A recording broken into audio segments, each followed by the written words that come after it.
Praise the Lord. நம்முடைய கர்த்தராகிய இயேசு கிறிஸ்துவின் நாமத்தில் இந்த நியூ மந்த் நியூ பிளெஸிங் மூலமாக உங்களை சந்திப்பதில் நான் மிகவும் மகிழ்ச்சி அடைகிறேன். ஒவ்வொரு மாதமும் முதலாம் நாளிலே நாம் தேவனுடைய ஆசீர்வாதமான வசனங்களை பற்றி தியானித்து வருகிறோம். இந்த பிப்ரவரி மாதத்தின் முதல் நாளில் நம்முடைய வாழ்க்கையை நாம் சற்றே திரும்பி பார்க்கும்படியாக தேவன் நமக்கு ஒரு வார்த்தை கொடுக்கிறார்.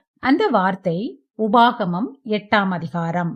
இந்த அதிகாரம் ஒரு விசேஷமான வேத பகுதி. இந்த அதிகாரத்துல கர்த்தர் 3 காலங்களையும், அதாவது வாழ்க்கையில கடந்த காலம், நிகழ்காலம், வருங்காலம் அப்படின்னு 3 காலங்களையும் இந்த அதிகாரத்தின் 3 பகுதிகளாக பிரிச்சு சொல்லியிருக்கிறாரு.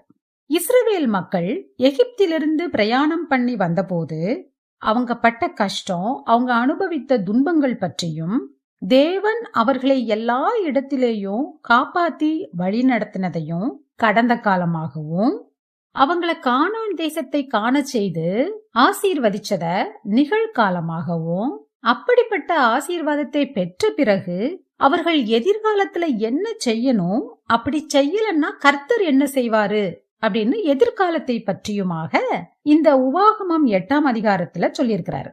அதே போல இந்த அதிகாரத்தை நாம நம்முடைய வாழ்க்கையோடு ஒப்பிட்டும் பார்க்க போறோம். தேவன் நம்மை ஒருபோதும் மறக்கிறவர் அல்ல.